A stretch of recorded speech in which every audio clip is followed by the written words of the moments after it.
morning! Morning! Yan.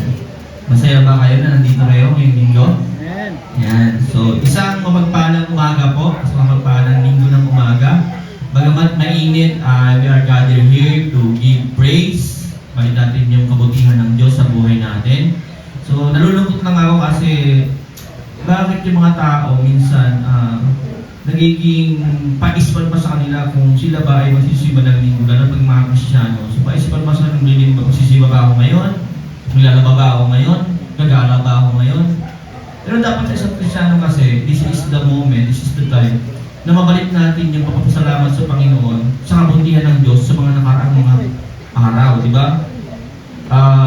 Pasalamat nga tayo kasi we are asked only one day ng Panginoon para tayo pasalamat sa Panginoon. So, we are 6 days to work and then yung 1 day ay isulit natin sa kanila. So, 3 hours na lang, 2 hours na lang naman na yan, i-gather natin. And then this is the way, this is yung trabaho ng isang Kristiyano para naman balik natin yung kabutihan ng Diyos sa buhay natin. Di ba? Paano yung kahit nagsisiba ng linggo, hindi nila nababalik. So, hindi naman, okay naman yung pasalamat ka ng through prayer, pero ang magpapasalamat kasi nakikita yan sa action natin. So, papasalamat ako sa Panginoon, nandito kayo ngayong umaga ngayon to bring back the glory para sa ating Diyos ng buhay. Trapahan natin ng Panginoon ngayong umaga ngayon. Nakita ko yung mga nasa harapan, bigla tuloy ako nagutom. So, kayo mag-alala, may kilang itong sermon natin, itong preaching natin, siguro mga hanggang alas 2. Hanggang alas 2 ang gawain niyo, di ba? So, ngayong umaga ay pag-usapan natin yung, kasi ang inyong topic is from heart to table.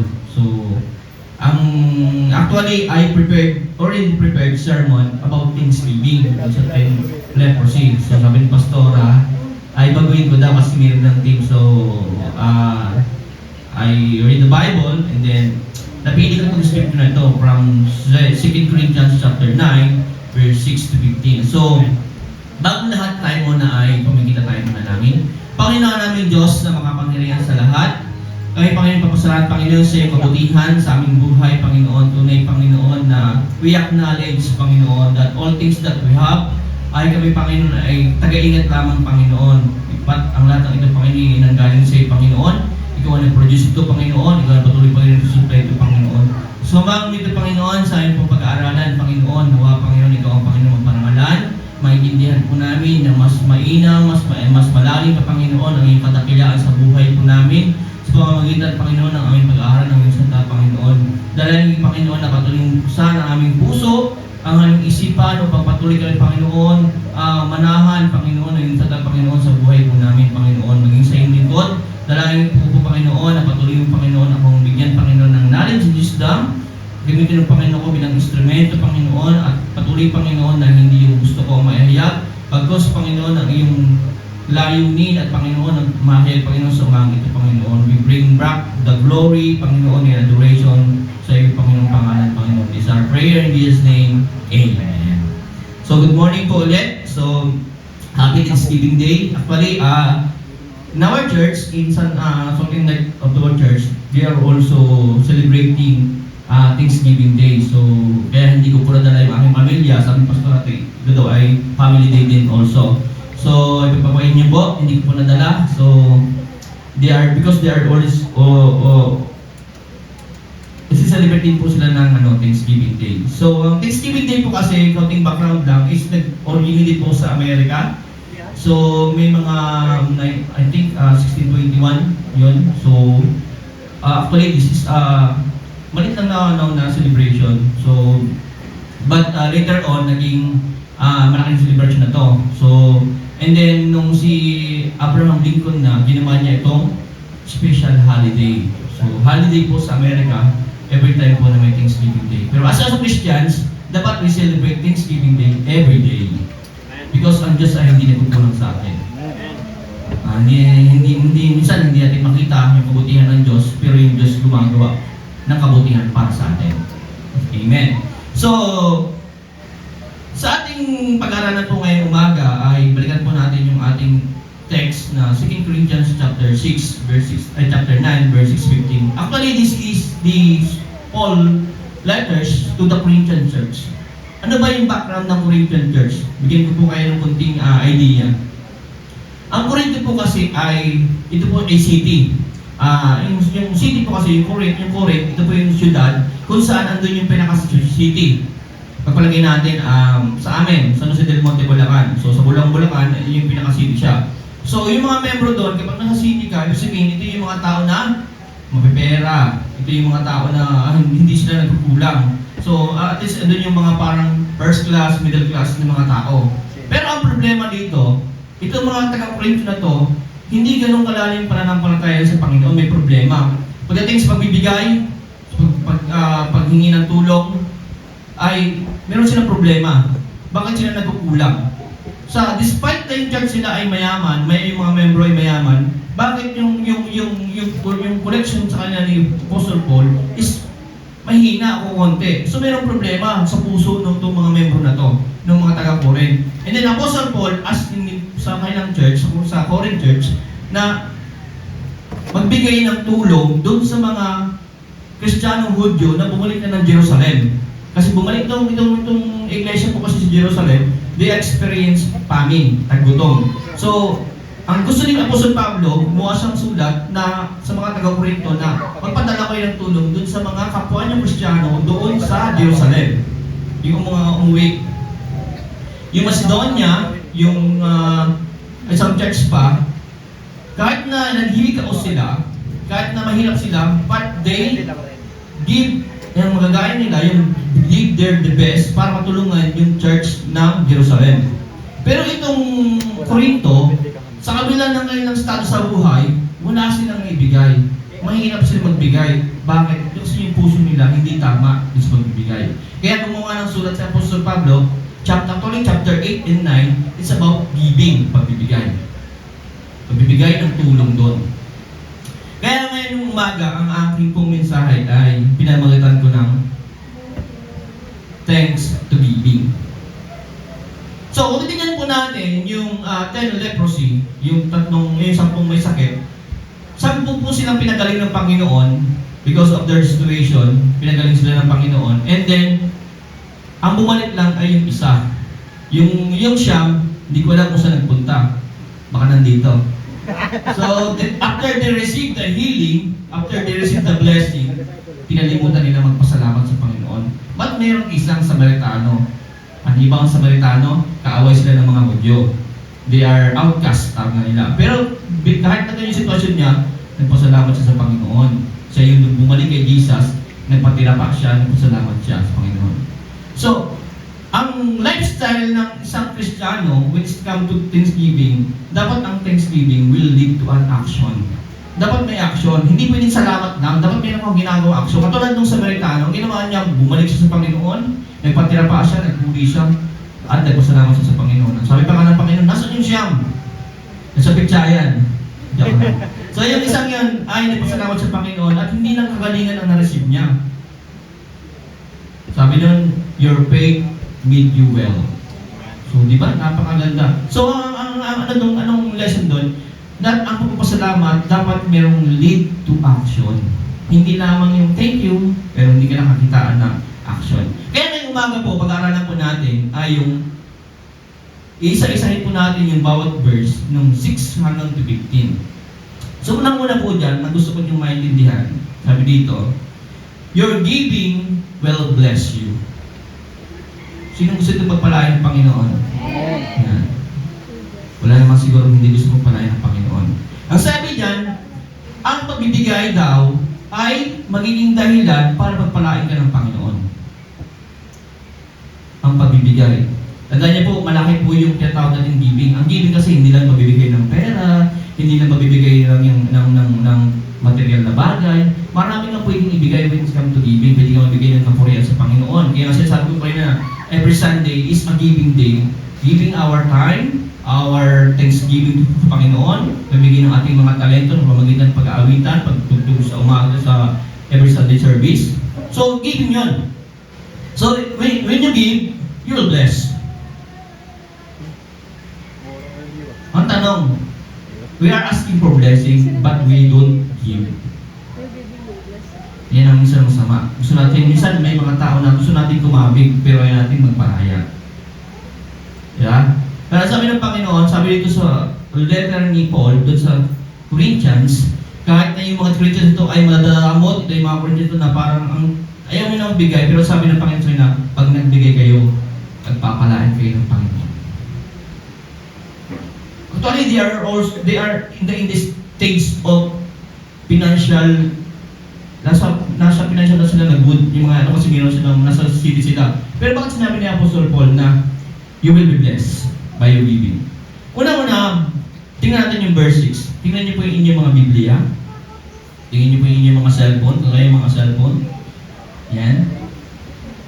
Magsimula po tayo sa verse 6. Ang sabi dyan, but this I say, who he sow sparingly will also reap sparingly, and who sow bountifully will also reap bountifully. Ang sabi dyan, isa sa mga principle ni Apostle Pablo sa verse 6 is, we reap and measure as we sow. Kung anong tinanim natin, yung ating aanihin. Ang gusto, minsan, ang problema, gusto natin kumani, pero ayaw natin magtanim. Tamad tayo magtanim. So in order to bless you, kailangan mo magtanim. You need to sow. Ang sabi ng Panginoon, kung nagtatanim ka, we reap. Tanim ka, we reap. Kung ano yung iyong kikitain doon. So bilang mga farmers, yun yung mga farmers. Ako po, isa po akong farmers, ay naranasan ko po yung magsasaka sa probinsya po namin. Magkapas ng palay, magtalok sa amin ang magtanim. So lahat ng proseso, naranasan ko po yan habang ako po ay nag-aaral. So, yung mga farmers na to, they are nag-i-invest sila ng mga pananim, nag-i-invest sila ng pera, para mayroon silang anihin at the time ng harvest time. And then, siyempre, yun lang walang tinanim, expect na mayroong kakanihin. And then, they are expecting, din yung tanim nila is mag-multiply dun sa kanilang mga tinanim. So, wala din po yung magbibigay. If you give today, you will harvest it tomorrow. Maybe tomorrow, maybe today, and maybe some other day. Yun po sa mga principle. Kung nagtanim ka ngayon, meron kang aanihin. Kung meron kang sinuksok, meron kang tutuputin. So nasa isip mo natin, nasa mentality natin, yung magbibigay. Kaya sabi ko po sa inyo, ang pagbibigay ay hindi lang po ibibigay ng tithes and offering. Maraming bagay po. Maaaring nagbigay ka ngayon, may tinulungan ka ngayon na isang estudyante na makabili ng sapatos para sa pag-aaral niya. Binigay mo sa kanya yan. Madadala yung time. Makikita mo yung estudyante yung magbabalik sa iyo ng kabutihan. Diba? Kasi nagtanim ka doon sa taong yun eh. Kung nagtanim ka sa taong yun, nakakanin mo yung balang araw. At kung hindi lang nakita ng taong na yun, yung kabutihan mo, huwag kang malalaman yung Diyos na nakakita ng mga ginagawa natin. Mas maganda nga yung Diyos makakita yung mag-reward sa atin eh, kasi mas marami pa yung ibigay sa atin. So huwag tayong magdamot, huwag tayong na magbigay. Pangalawa, verse 7. Ang sabi dyan, so let each one give as purpose in his heart, not grudgingly or of necessity, for God love a cheerful giver. So actually itong verse na ito, ginagamit ito sa tithes and offering nila.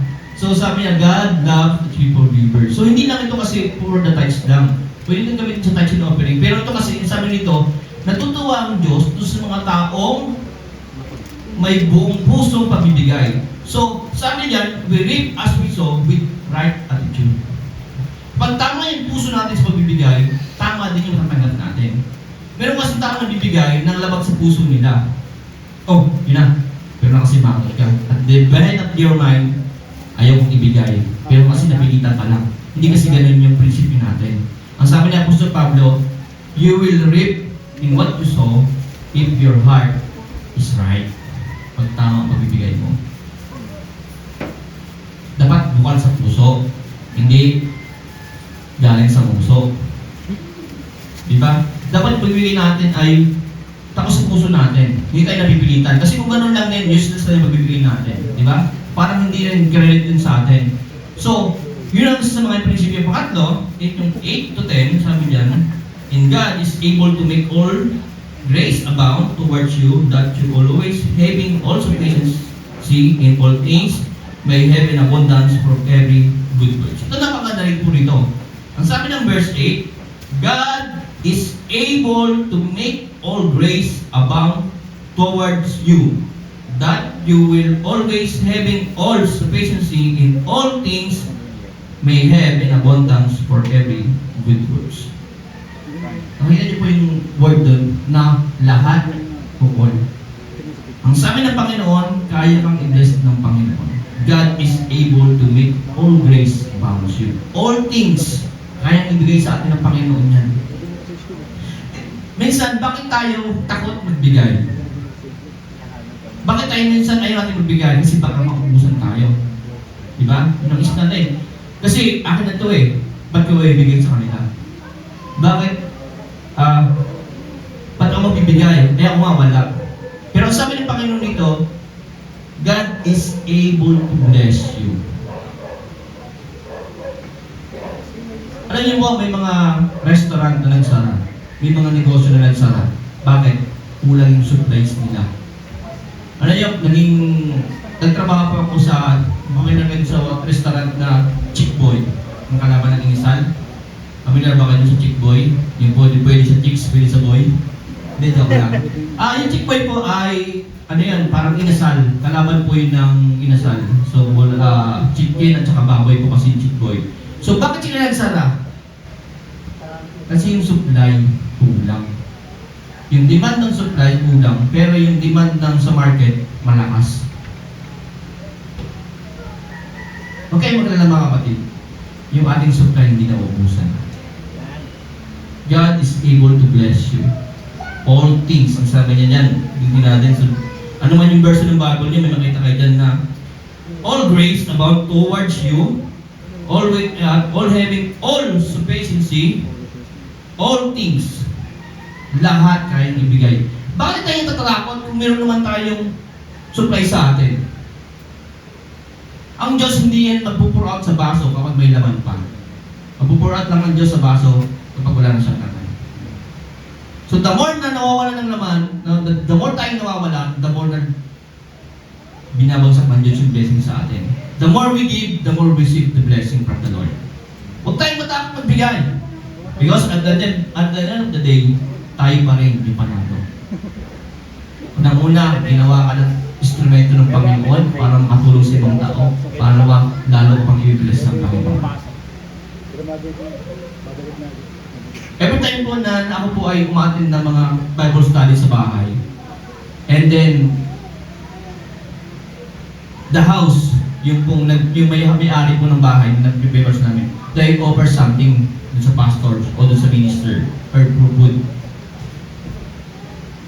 Natanggap ko po. Bakit? Kasi kung hindi mo tatanggapin yun, hindi maranasan pa yung pamilya na gayon yung pagpapala. They give with their hearts so that they will experience blessing.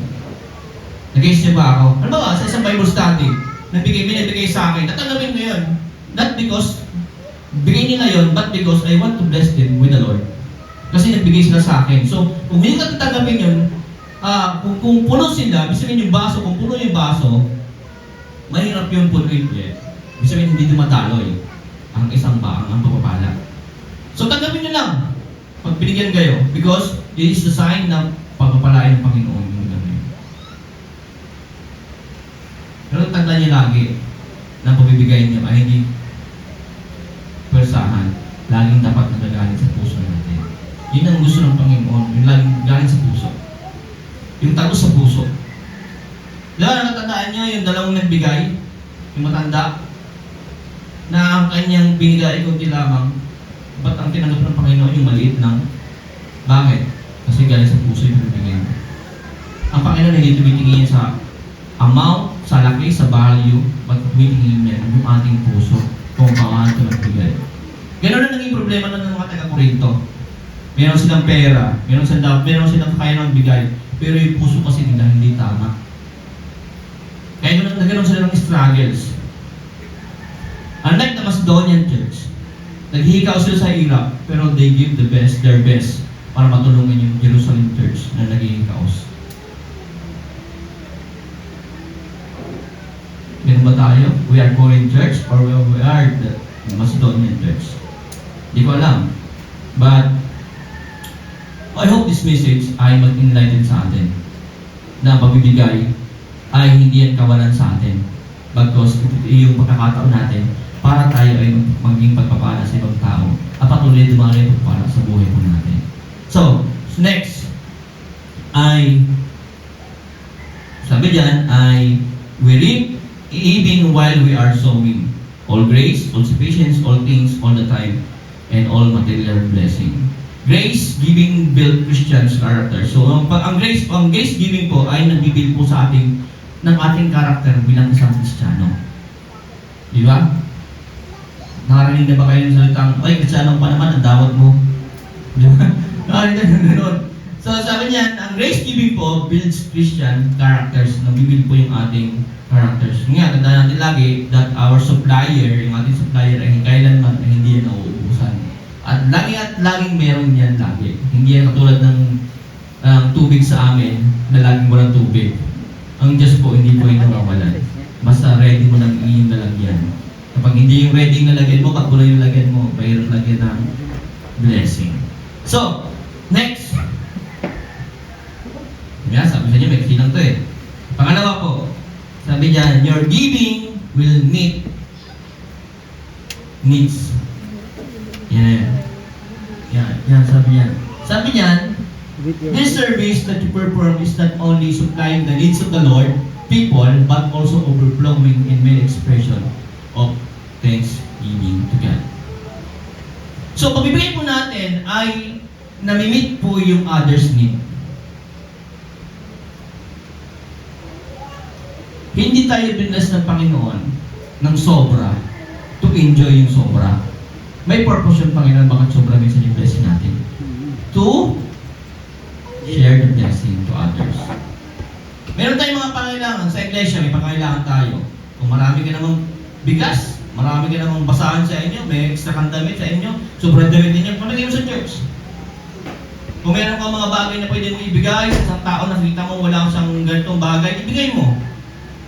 Kasi binibigyan ka ng Diyos ng mata para makita mo yung mga bagay na pagkukulang. Kasi ikaw yung gagamitin ng Diyos na instrumento para mabigay mo yung bagay na yun.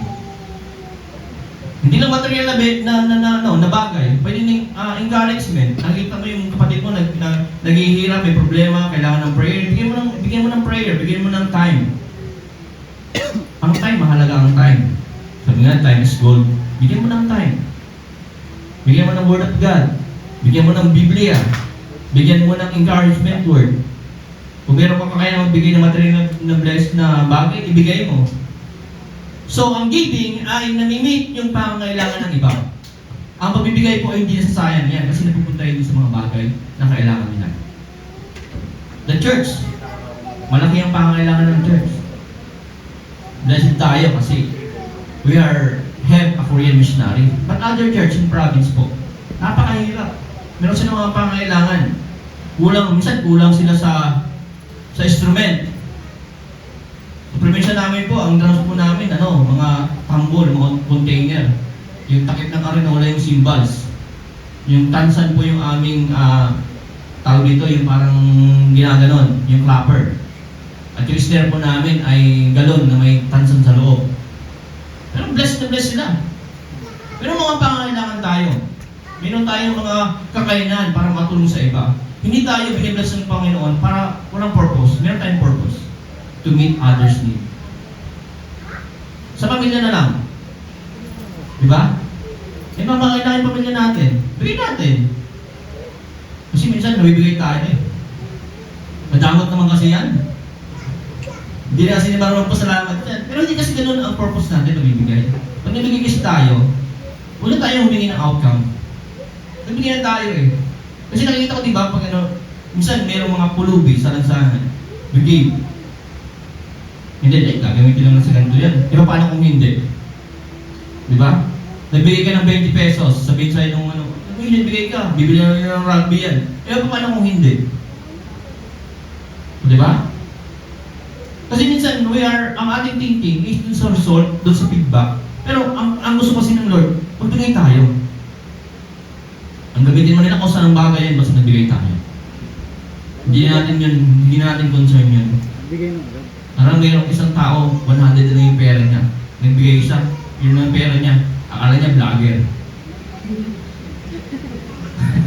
Akala niya vlogger yung binigyan niya. Hindi pala, totoo parang pulubi. Magsisil siya, wala sa tuloy siya mamasahe. Pero hindi kasi ganoon. We are expecting the return. But, ang sabi kasi ng Panginoon, magbigay tayo kasi mayroong mga taong nangangailangan. Kaya ba natin yun? Magbigay? Lagi niyo pong ilalagay sa isip niyo, pabibigay po natin, hindi nakadepende yung taong bibigyan natin.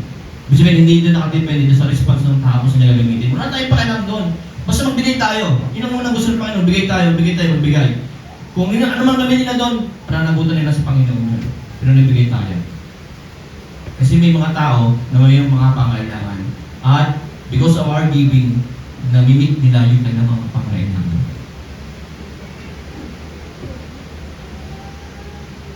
Maraming pangailangan. Sa iglesia na lang eh. Sa pastora, maraming pangailangan yan.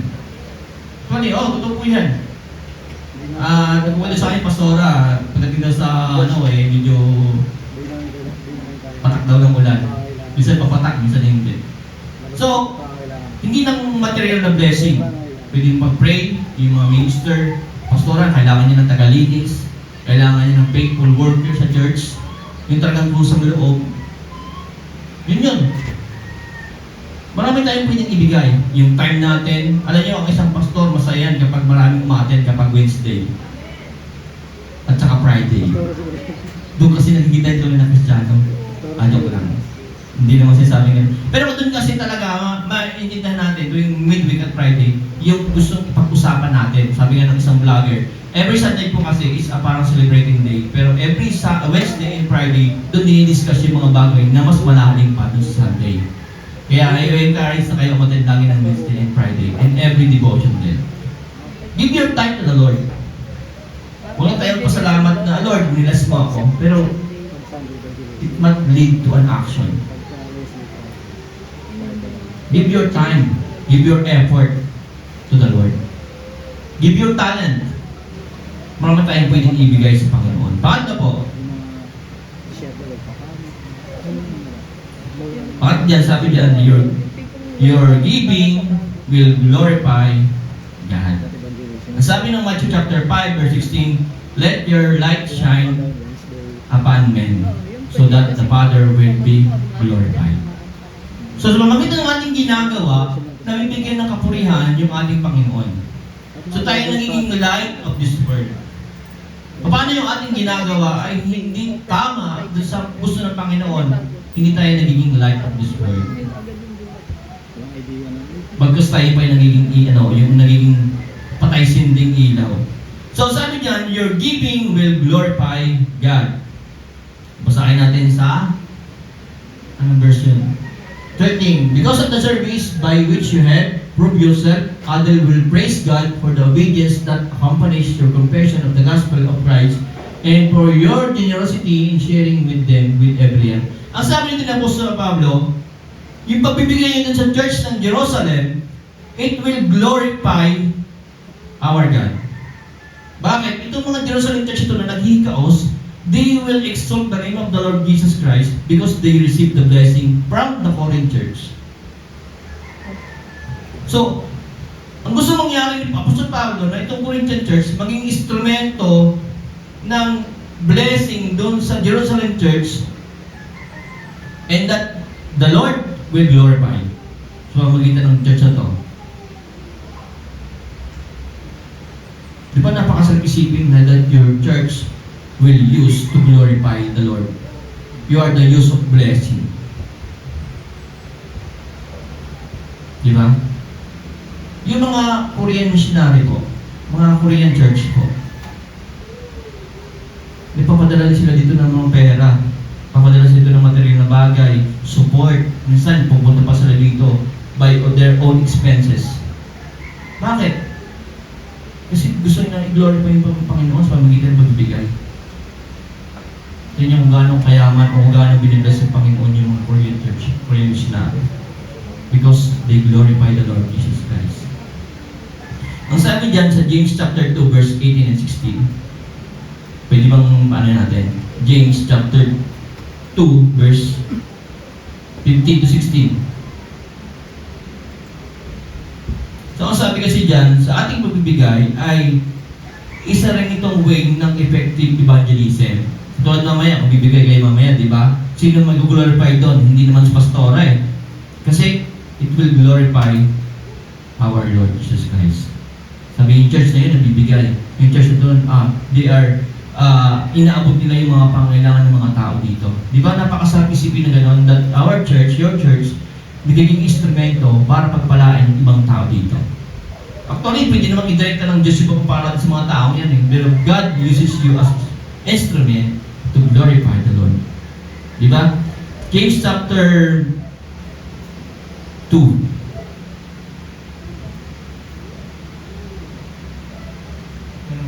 Yan. Suppose a brother or sister is without clothes and daily food. If one of you says to him, "Go, I wish you well, keep warm and well fed," but does nothing about the physical needs, what good is this? So sabi dyan, pag nakita mo yung kaibigan, yung kapatiran mo, yung ibang isang tao na naghihirap, walang damit, walang masuot, sasabihin mo lang sa kanya, "Go and I wish you well." Pagpapalain ng Lord, ganito ka, pero wala kang binigay na damit. Wala kang binigay na pangailangan niya. Sa tingin nyo, this is a true religion? Yung ba yung totoong manifestation ng isang religion? Hindi. Ang gusto kasi ng Panginoon dito ay sharing and giving. So, if you share the word of God, dapat mayroon din giving, no? Katulad mo, maganda po yung mentality ng mga Korean. Kahit minsan ay nami-misinterpret ng mga tao. Pero, they are sharing the gospel and then mayroon din silang giving. Kasi kung nag-share ka lang, and then hindi mo namimit yung pangangailangan ng mga tao, at the end of the day, after them, wala. Diba? If you give them, namimit mo yung mga pangangailangan nila. So, sabi ng James, sinabi mo sa kanya, "Go and well." Pero hindi ka nagbigay ng kanyang pangangailangan. By the way pala, salamat pala sa 4 na kilong bigas ng anniversary. So ganun, napakagandang evangelism na ipagbibigay. Pero minsan kasi na-misinterpret nila. Pero hindi natin yun, para sila kung anong ipag-isipin nila. Pero the purpose is very important doon, that they are sharing the gospel and then they're sharing the giving what their need in their life. Napakaganda, bigas. 4 na kilong bigas, ilang araw nyo nang kakainin yun. Na-blessed ka na spiritually, na-blessed ka na physically. Naman yung totoong Kristiyano. Hindi lamang kay kapatid, pag-pray kita na magkaroon ka ng bigas. Pero meron ka namang sobrang bigas sa inyo, ba't hindi mo bigyan? Di ba nag-pray niya, sir prayer na? Nakikita mo yung kapatid mo na yung kanyang damit, pa-output susunod ng Sunday, pero yung damit mo, hindi na magkasya sa iyong aparador, sa Dora Box, hindi na magkasya. Bigyan mo.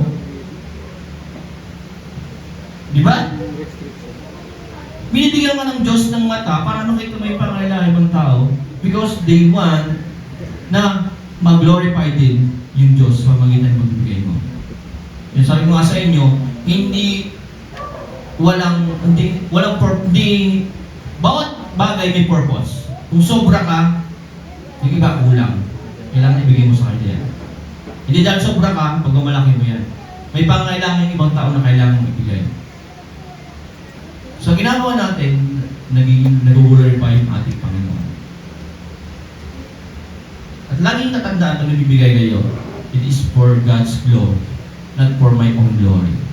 Pagkagawa kasi own glory, na-receive mo ng iyong reward. Pero pag God's glory, God will reward you. May bonus pa. Kapag yung binigyan mo umangat sa buhay, hindi maaaring hindi kanya babalikan. Babalikan ka niya. Bless ka rin yan. Dapat ganoon tayo mga Kristiyano.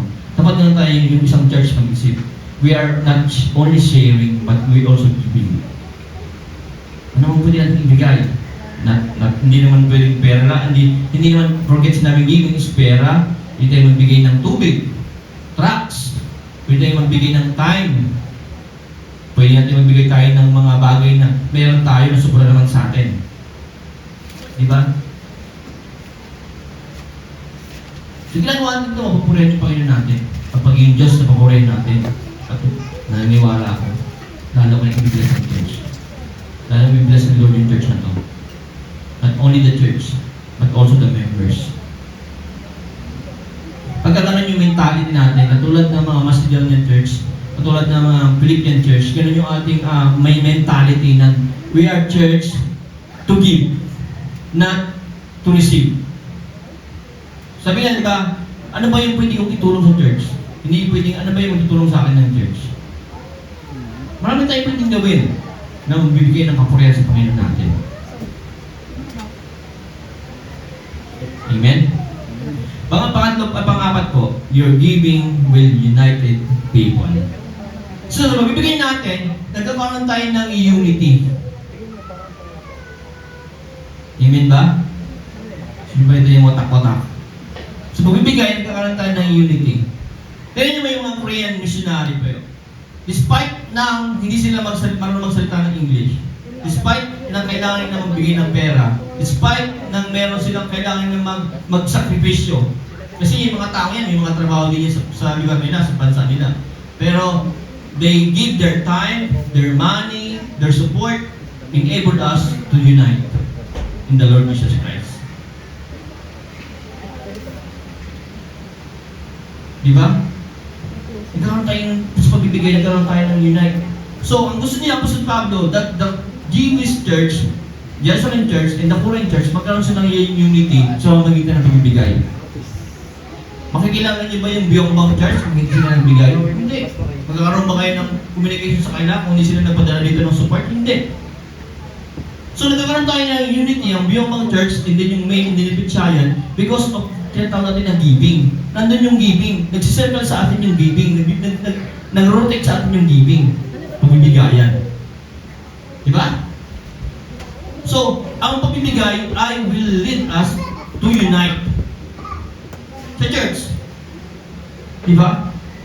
Kapag tayo nagbibigayan, lalo na yung mga women's department, nagbibigayan sila, di ba mas nakikita mo yun na mas maganda yung relasyon ninyo. Kasi nagkakaroon kayo ng parang, ay kapatid, ay meron nga ako ganito eh, may kulang ako sa ganito, wala ako kami ganito. So, yung kapatid mo, magbibigay sa'yo.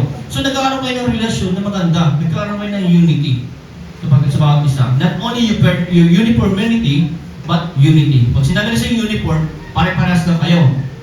Hindi kayo yung, pare-paras lang kayo sa panlabas, pero pag sinabi ng unity, intact yung relationship ninyo. So, makukuha natin sa pagbibigay. Kaya yung maganda sa mga women, nagkakaroon kayo ng mga Bible studies sa grouping. Kasi pagdating nyo dito sa pulpito, hindi na pag-uusapan yung mga kakulangan ninyo. Hindi na napag-uusapan yung mga needs. So napag-uusapan yan, doon sa cell group. Doon yun na mag-pray. Diba? Doon yun. So, dahil sa ganun, lumalakas yung women's department. Alam nyo ba, ang CCF, hindi sila gumagamit ng D12 concept. Bakit sila lumalago? Ang ginamit nila is yung D group. Meron sila maliliit na D group. Kasi sa D group, doon mas naiintindihan yung pangailangan ng bawat membro. Alam niyo may mga mega church, pagpunta sa mga mega church, yung lalay malalaki, hindi ka naman kilala yan eh. Hindi ka naman kilala ng pastor mo eh. Di ba? Hindi ka naman, yan, katulad yan. Sa dami ng mga membro, makikilala mo niya kung kailangan mo. Kaya they are starting D group leader. So yung bawat D group na yan, meron silang group, yung leader na yun yung responsible para ipag-pray yung kanyang kinabibilangan group. Parang cell grouping ang tawag doon. So dahil doon, namimit yung mga pangangailangan ng bawat membro. Hindi dahil kay pastor, dahil doon sa meeting ng mga leaders na yun. So yun ang kagandahan. So nagkakaroon sila ng unity sa bawat isa. Sa mga kabataan din, napapansin niyo ba, pag the-more kayo nababanding, last lumalalim yung inyong pagsasamahan. Namimit niyo yung pangangailangan ng bawat isa. Pag ito yung pulpito, malalaman ko ba yung pangangailangan ni Joey? Hindi. Malalaman na yan sa mga kapwa na kabataan. Di ba? Sa mga tatay. Ako po ay presidente ng men's department. Napakahirap mong i-gather yung mga tatay. Sabihin sa inyo ng tatay, pas may trabaho kami, nag-get kami. Napakahirap mong i-gather. Pero sa awa ng Panginoon, nag-guard namin sila. And then doon mo maintindihan. Doon mo maintindihan yung pangangailangan nila. Doon ka pwede magbigay. Tapos ganito pala, meron siyang company ng ganito, aircon. At yung pati pala namin na isa, kailangan ko ng trabaho. So namimit nung mayroong kakayanan na may bigay sa tao na walang pangangailangan. So meron kaming membro doon sa amin na architect, gumagawa siya ng plano. And then meron kami naka-fellowship, sila naman yung contractor. So nagiging intact yung nagiging sa pagbibigay ng giving. Di ba nag-give yung pangailangan ng bawat isa? Yun ang kagandahan. So mali ka na magbigay, biyaya na ganito. Nagiging united tayo. Ang mga bansang magkakaaway, dati, di ba, nagkakaroon sila ng mga gift, mga regalo. Ay, alam mo, I think yung Statue of Liberty, niligaro ng France yan. Nagkaroon sila naman ng relationship. Naging united sila. Tayo mga Christian, because of giving, mas malalim yung ating pagsasamahan. Di ba? Minsan ay takot tayo magbigay. Lalo pag anniversary, si Church na anniversary, hindi excited sa anniversary. Excited kasi, ang baga na naman. Sa amin pa naman, ang leaders, 1,000.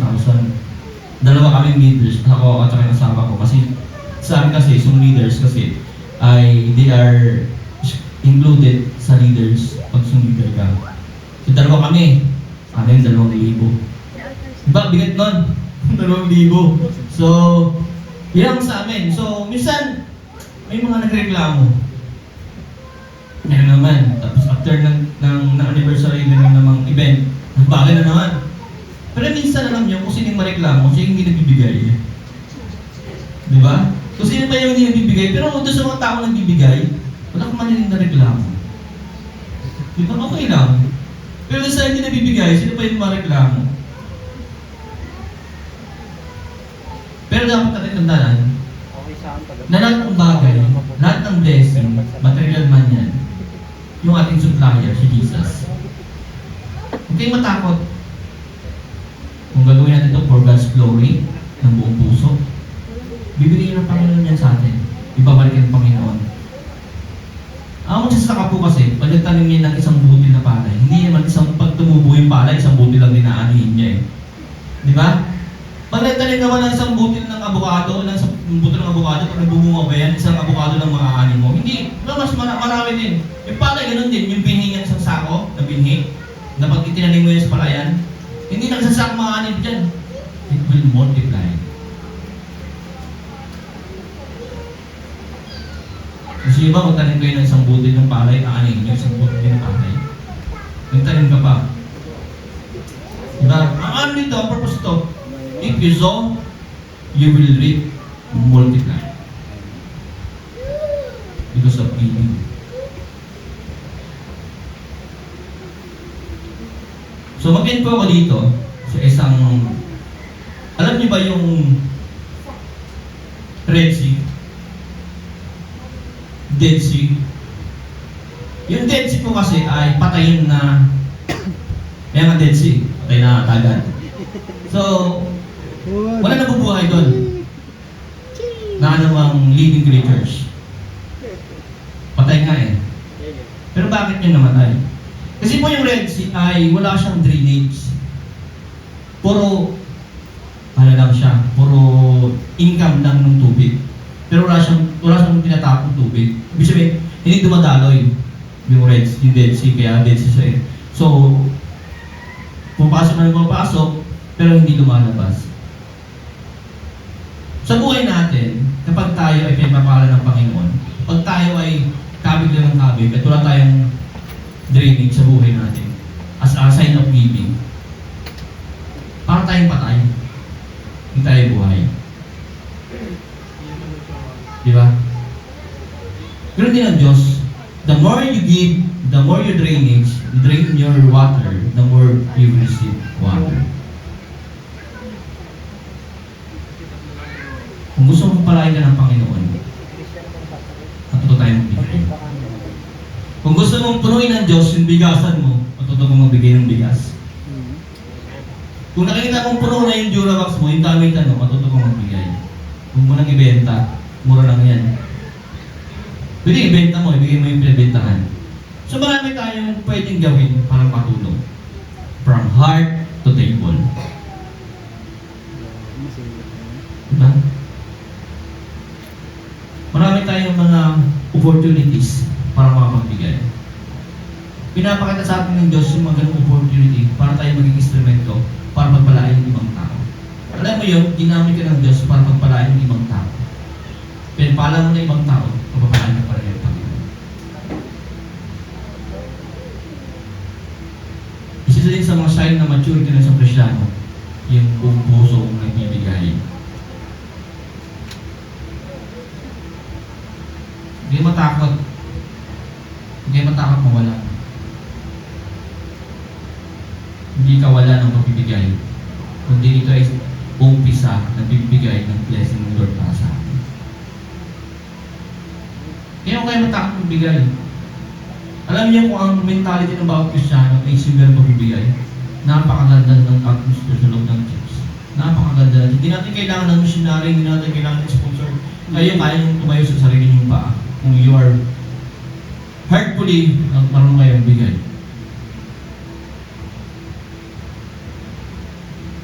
Diba?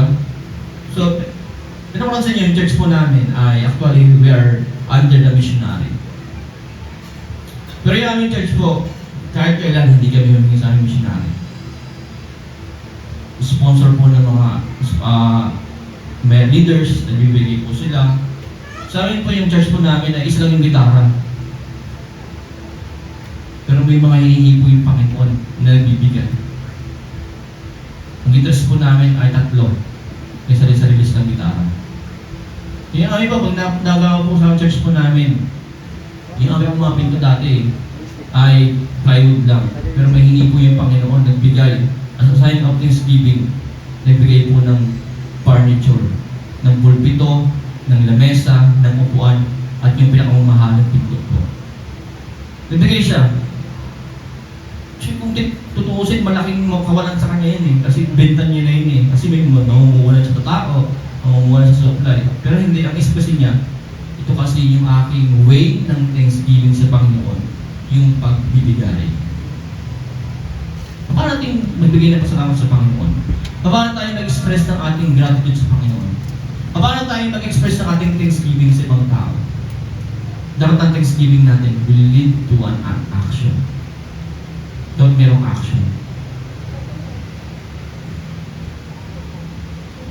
Hindi aksidente na makita mo yung pangailangan ng ibang tao. It is opportunity na ikaw ay makapagbigay. Alam niyo po, ang pagbibigay ng mga presidente ng Korean missionary, hindi yan hindi una yung pera muna.